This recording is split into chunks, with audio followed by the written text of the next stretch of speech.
What's good, all day fam? So tonight we've got a massive NFC West showdown on Thursday Night Football. The 3-1 San Francisco 49ers heading down to Los Angeles to face the 3-1 Rams. This is more than just a Week 5 matchup. This is Shanahan versus Sean McVay, Brock Purdy versus Matthew Stafford. Two teams who dominated this division since 2017, and the storylines heading in are heavy injuries, rivalries, momentum swings. Everything is on the line tonight between these two teams. So let's set the stage.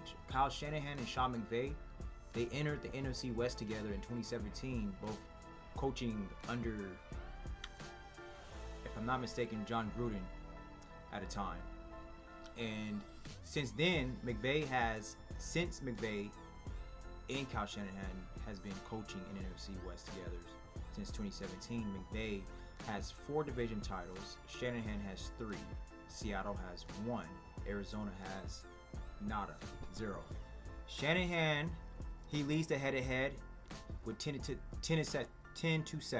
But McVay's Rams have taken the last 3 matchups, including a Thursday night defensive slugfest last season. So right now, Shanahan, he owns the record between him and Sean McVay coaching against each other. But again, the Rams, they have won the last 3 matchups. All right, and so they're not just rivals. These two guys are not just rivals. They were on the same Washington staff years ago. Kyle was the offensive coordinator, and McVay was the tight ends coach. So, that I think that says a lot. They both pretty much, that's why they're under the same coaching tree. So that's why these battles are chess matches between these two coaches. They know each other inside and out. They pretty much are the same. But I think McVay is a much better coach than Kyle Shanahan. But that's because I guess that just depends on your preference of head coaches. So right now, both teams sit 3-1, but in very different moods. So San Francisco, they're probably angry because last week the 49ers turned the ball over 4 times in a home loss to the Jags. I think that was a little bit of an upset. They had 0 sacks, 0 QB hits, and they gave up 151 rushing yards and got gashed on special teams. Kyle Shanahan's patience is gone. This team is coming in pissed off. I think they're going to come out there being relentless. They're going to be rolling on all cylinders, and they're going to be very physical. The Rams, meanwhile, are very confident. They were down 20-13 with 3 minutes left versus the Colts last week, and then Stafford lit them up 375 passing yards. His best game as a Ram. And then Puka Nakua, he had 13 catches for 170 yards. So that duo shredded Indy, and now they've got momentum. And you can't forget about Davante Adams. So Matthew Stafford, he has 61,000 career passing yards. He is chasing Dan Marino's all-time record. So Matthew Stafford, he is clutch, man. I mean, he's always been a favorite quarterback of mine. I've always loved watching Matthew Stafford play. I remember when Matthew Stafford got drafted out of Georgia. He has that grit. I feel like here's the thing with players and with quarterbacks. If you have that grit, you're just going to keep getting better. That's the thing. I mean, as a football player, you may not have the talent, you may not have the athletic ability, you may not have the size, you may not even have the height. But if you have grit, you're going to become good. You're going to become better each and every day because you have that killer instinct. You have that physicality. And Matthew Stafford, he has it, man. You talk about tough. Matthew Stafford is as tough as they come. He is. I can't really say enough about Matthew Stafford. I love how he plays the position. So. And I don't see him slowing down anytime soon. The only concern about Matthew Stafford, I think, is what the same thing with everybody else is can he stay healthy? He gets hurt a lot. I mean, since when he was in Detroit, he took a lot of hits when he was in Detroit, and he had a lot of injuries when he was at Detroit. So, but he's pushing 40, and he's still persevering. He's still pushing through. He had a bad back call off season, and he's doing all right now. He's doing good. I mean, a guy who's in his late 30s with a bad back, your average guy is not going to be taking the turmoil of a football, let alone NFL physicality. So Matthew Stafford has a gold jacket waiting for him when he retires. I'm telling you that much. All right, and so Matthew Stafford. He's top 5 all time in fourth quarter comebacks. He's only 3-5 against the Niners as a Ram, so that's something to take into consideration. With him being, he has a loss record against the Rams. I mean against the Niners, and McVay has a losing record against Kyle Shanahan as well. So those are something to take in consideration. But the Rams have won their last 3 meetings, so this is going to be a great game tonight. Very, very great game. And Matthew Stafford's last 5 games against the Niners, he just has 3 touchdown passes. So the Niners defense also, they kind of gotten the best of Matthew Stafford. Matthew Stafford has kind of struggled against the Niners. All right, so take that in consideration as well. And I think a lot of that has to do with because maybe Kyle Shanahan, he understands what McVay wants to do. All right, so Brock Purdy, he's battling turf toe, so that's pretty dangerous. But he's scrambling, because it's scrambling and off-script playmaking are his edge pretty much. Since 2023, Brock Purdy had 4 games with 3 turnovers, and 22 of his 37 turnovers have come on first down. Shanahan, he loves aggressive play calling, but the Rams' pass rush is dangerous. It's real, and Purdy has to protect the ball, or this could snowball very quickly. So I think the only pass rush that's probably more dangerous and more lethal than the Rams pass rush is the Giants, who the Chargers faced.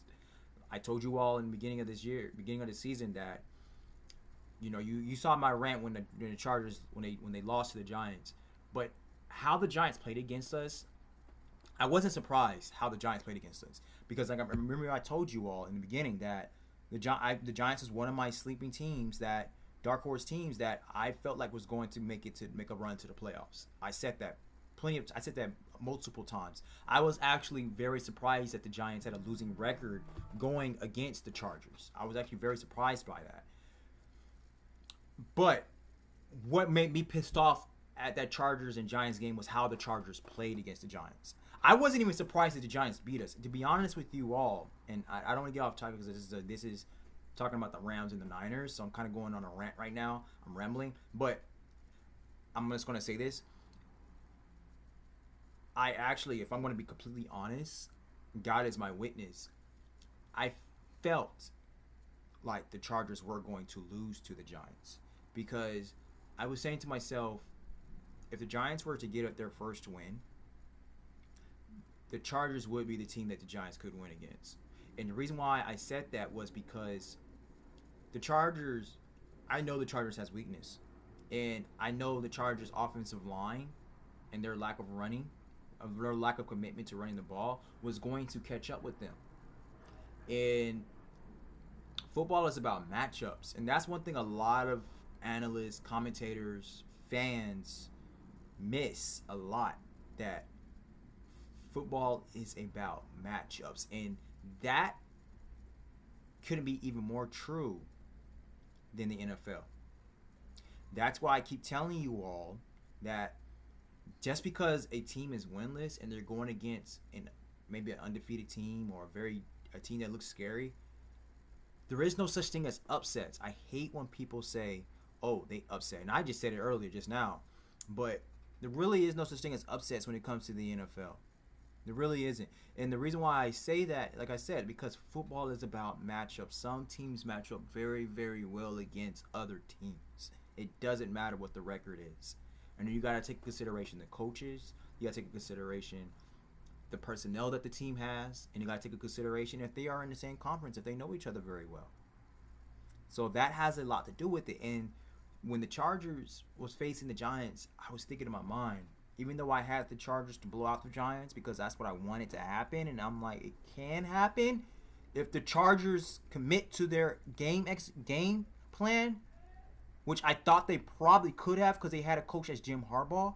So I was like, even if the Giants does match up well against the Chargers, maybe Jim Harbaugh can have the Chargers coming out there playing like their head is on fire. But they didn't. They played like they were all drunk.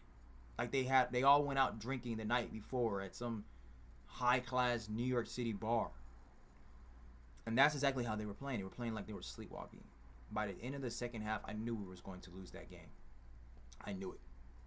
Not by the end of the second half. The end of the first half, I knew we were going to lose that game. I just knew it. And I'll be honest with you, like I said, I had a feeling that we probably could have lost that game. Because I'm like, yo, the Giants, they got a dangerous pass rush. And the Chargers, their offensive line is not that good. And they don't commit to the running game. They weren't committed to the running game the past few weeks prior to the Giants. And I was thinking in my mind, I was like, the Giants can come away with a win. They really can win this game. And that's exactly what happened. Because the Chargers, because they exposed the weakness. And then I thought about it too, and I was like, well, Jackson Dart. I said, it's going to be so embarrassing if we lose to Jackson Dart. But then I thought about it, and I said, with that juice that he's going to bring, because you have to also think about, football is also about momentum. When a team, this is true all the way from high school all the way up, really, Pee-wee all the way up. When a team has that momentum, when they got that juice, that's a huge effect, that energy. And Jackson Dart brought that to the Giants. He brought that to the entire team. He brought that to both sides of the ball. All three sides of the ball. Special teams, offense, and defense. And you can see, if you go back and you watch that game, you can see that the Giants were playing like their hair was on fire. And that's what the Chargers were supposed to be doing, and they didn't. I thought Jim Harbaugh was going to have the Chargers doing that, and he didn't. He did it for whatever reason. I don't know why. And that's why I was saying this coaching was pure arrogance, because it had to be. Because we can't give an excuse. I saw some guys like Matt Money Smith and other people who works for Chargers and everything. They was kind of giving the Chargers a little bit of an excuse, saying, "Oh well, they usually play very well in the morning games when they're on the West Coast. They traveled all the way to the East Coast, and that affected them." I don't give a damn, bro. That's an excuse. That's an excuse. This is the NFL. I don't care. You went to Brazil, and you played great there. There's no excuse why you lost this. There's no reason excuse why you lost it. There might be a reason, but there's no excuse. So I don't care about them traveling all the way to the East Coast. They should have been prepared. You're a pro. Your job is to prepare for those type of games, like you did in the Brazil game. So yeah, I kind of figured that, but I don't know why I went down on that rant. I apologize. This game is about Thursday night football game tonight, so let's just stay on course. But that's that. All right, and so let's see. Offense, weapons, and X factors in tonight's game. For the 49ers, hold on. Let me see if I wanted Brock Purdy. Yeah. Hold on. Give me a second.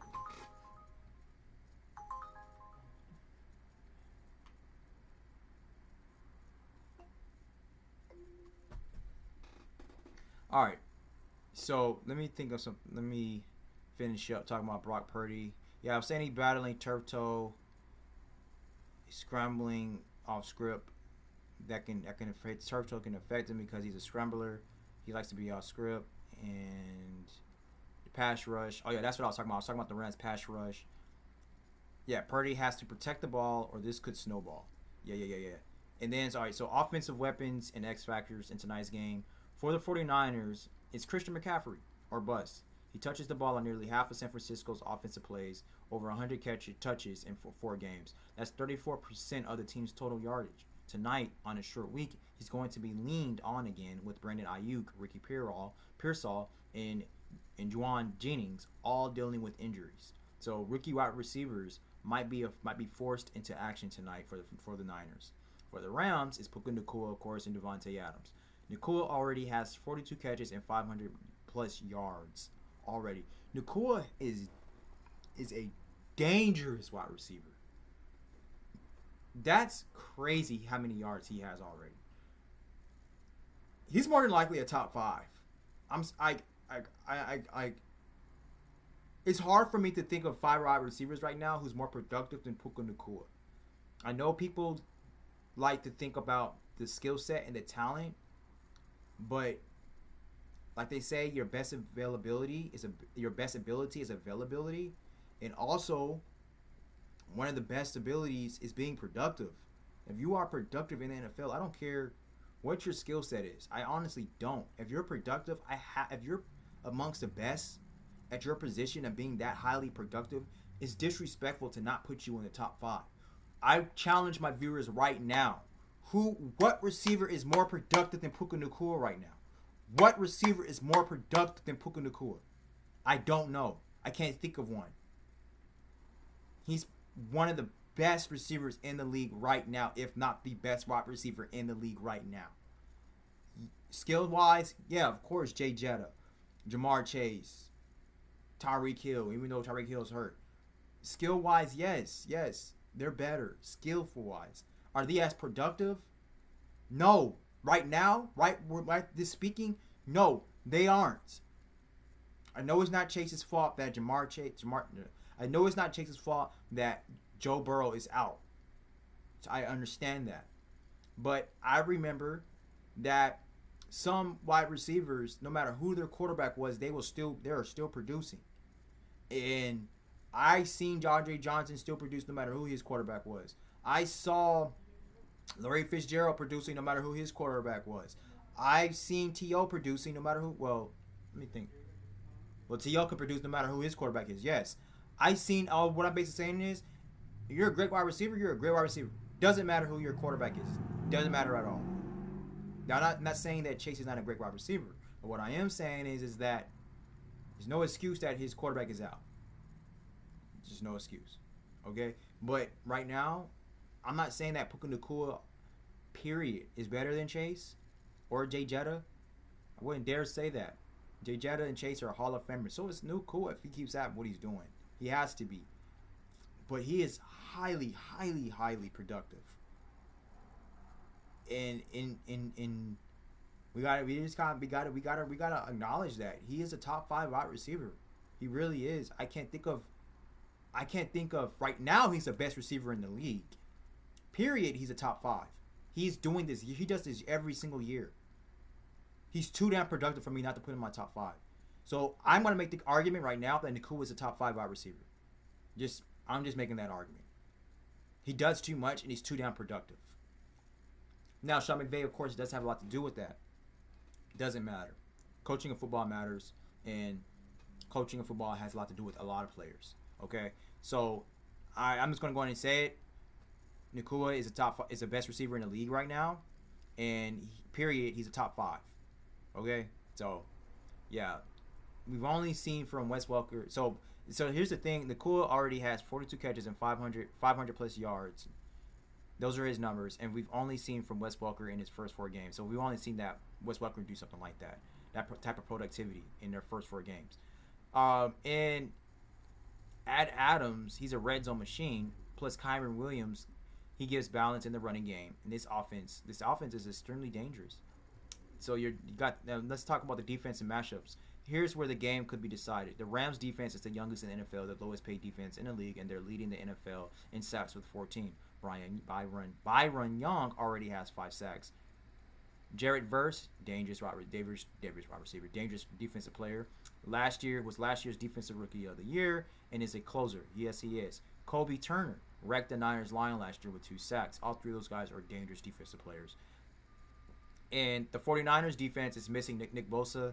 That can be a huge factor and a huge decision maker in who's going to win this game tonight. So they had no sacks last week, and their secondary is young and very vulnerable. They got rookies at safety and nickel and a shaky right corner spot. Fred Warner is still the heart of the unit. Fred Warner, more than likely, is the best linebacker in the entire league, and he is definitely the best punch-out linebacker. What I mean by punch-out linebacker, forcing fumbles, punching out that ball. Fred Warner, there's no linebacker in the NFL that's better than Fred Warner at doing that. And I actually think there's some stat that Fred Warner owns or he's closing in with the most punch outs by a linebacker. and I think he's close to Patrick Willis at doing that. So it's something like that. I have to look more into that, but I think Patrick Willis has the most punch outs as a linebacker or something like that, and Fred Warner is closing in on that. Yeah, fact check me on that. So all right, so let's say, but Fred Warner can't carry this. He can't contain this whole pass rush alone and the run stopping game alone. He's going to need help. So Saleh is going to have to blitz more because Stafford with time is extremely deadly. So it's going to be very interesting to see this chess match between Stafford and Saleh and Stafford and seeing what Fred Warner can do, because that defense is going to need help. So, keys to victory. These are going to be the keys to victory. For San Francisco, they're going to have to protect the ball. No more first down giveaways. So that's on Brock Purdy. They're going to have to protect that ball, treat that ball like it's a baby. Get McCaffrey involved very early, but find someone else to make plays as well. They're going to have to. So it's going to be on Brock Purdy. Brock Purdy is going to have to show that he deserves to be a franchise quarterback. No excuses. The 49ers are going to have to generate pat pressure without Bosa or blitz Stafford very smartly. They're going to have to do that. Nope. Bosa being out that hurts. It always hurts losing a player like Bosa, but if Saleh's going to have to get it done. All right? And so for the Los Angeles Chargers, what they're going to need, Los Angeles Rams, they're going to have to keep feeding Puka and Adams. This is going to be a big game for both of them, especially with that young corner core. All right, so find mismatches against young Niner corners. Yes, and also for the Rams, let Stafford attack with play action. His quarterback rating on play action this year is 131. Okay, so that's dangerous. That's elite. And the Rams, they're going to have to stay disciplined defensively, which they more than likely will. They're going to have to first Purdy to stay in the pocket on that bad foot.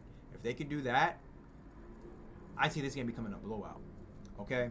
Because I don't see the Niners defense stopping the Rams offense, and I don't see Brock Purdy and that 49ers offense coming out there, owning the 49ers defense. Owning the Rams defense. I don't see that happening at all. And the Rams are playing at home. So, yeah. I'll say this. Thursday night games they're very brutal. Short weeks favor the healthier team. The Rams are at home. They've got momentum, and they're healthier at the key positions. Okay? And I was just watching John Gruden. He said that the Rams was going to beat the 49ers 24-16. I didn't see what everybody else's predictions was going to be. I am agreeing with him that the Rams are going to beat the 49ers, and I think that's a very reasonable score breakdown as well. I was thinking a little bit more lopsided, because I just don't see the 49ers. God, this is hard.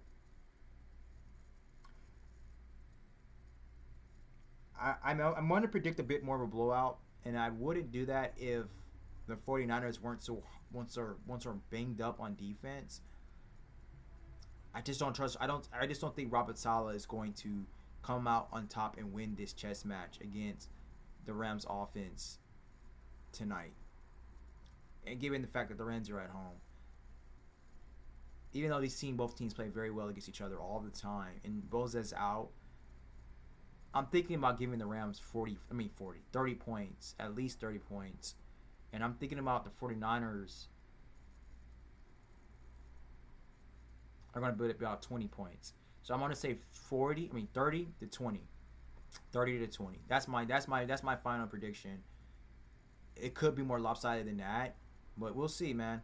We'll see. If the 49ers makes this game more competitive, that says a lot about Kyle Shanahan, and that says a lot about Brock Purdy, depending on how well he plays, if he doesn't make any mistakes, and he can put up some touchdowns. And it says a lot about both of them.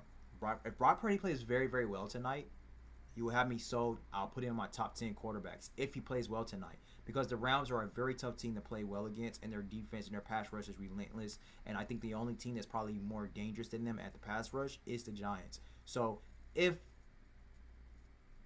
Brock Purdy can just look good, and if he can be productive, I'll put him in my top 10 tonight. If he doesn't, then he's just going to keep proving me right that he can't get it done, and that he's doesn't belong to be in the top 10, and then it's going to be a matter of time that he's just going to get replaced. I don't care, I don't care. So let's see. And I'm actually giving him some leeway. I'm like, you don't even have to win the game. Just look good out there. Just be productive. If he can do that, he's got my respect, and he got my top 10. So let's see. The stakes are high. So yeah, this game is going to, like I said, in conclusion, this game is going to come down to whether Purdy can play clean football and whether Shanahan can find answers with a banged up offense. But make no mistake, Stafford, Puka, and Adams, they're dangerous, they're relentless, they're essential. So I want to know who you all got tonight. I gave you all my prediction. The Rams are at home. The 49ers are bouncing back angry. Just drop your predictions in the comments. And as always, All Day Fam, I'll see you after the game for the recap. Thank you so much. 30 to 10 is my predictions. Rams on top. Bam. All day. See y'all soon.